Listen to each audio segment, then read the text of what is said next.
In today's video, I'm going to teach you how to install Google Calendar on Windows 11. If you've ever wished for the convenience of accessing Google Calendar directly from your Windows desktop, this guide is exactly what you need. We're going to make that possible by treating Google Calendar as a standalone app. So grab your computer and let's dive into it. To get started, open up Google Chrome on your Windows 11 machine.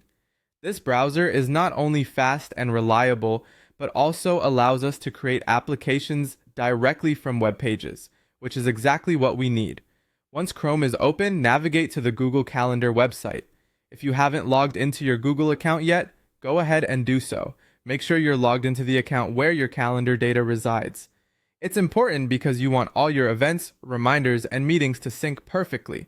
When you're on the Google Calendar page, take a look towards the top right corner of your Chrome window. You'll notice a menu icon which looks like 3 vertical dots. Give that a click and you'll see a drop-down menu appear. Now scroll down and find the option that says Cast, Save, and Share. Click on that to reveal a set of additional actions you can take with the current web page.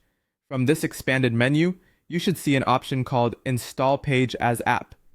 This is the key step where we transform Google Calendar from just a website into an app-like experience on your computer. Click on Install Page as App and a pop-up window will appear, asking you to confirm this action.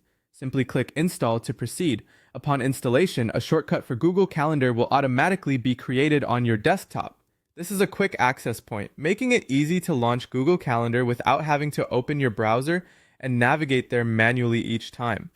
Now, if you like to have everything readily accessible, you can choose to pin this new Google Calendar shortcut to your Windows taskbar. All you need to do is click and drag the icon from your desktop down to the taskbar at the bottom of your screen. This way, your calendar is just a click away at all times. And there you have it. You've successfully installed Google Calendar as a standalone app on your Windows 11 computer. It's there whenever you need it, offering all the functionality you know and appreciate, but with the ease and convenience of a desktop app. Thank you for following along, and I hope this enhances your productivity. Feel free to reach out if you have any questions or need further assistance. Happy scheduling.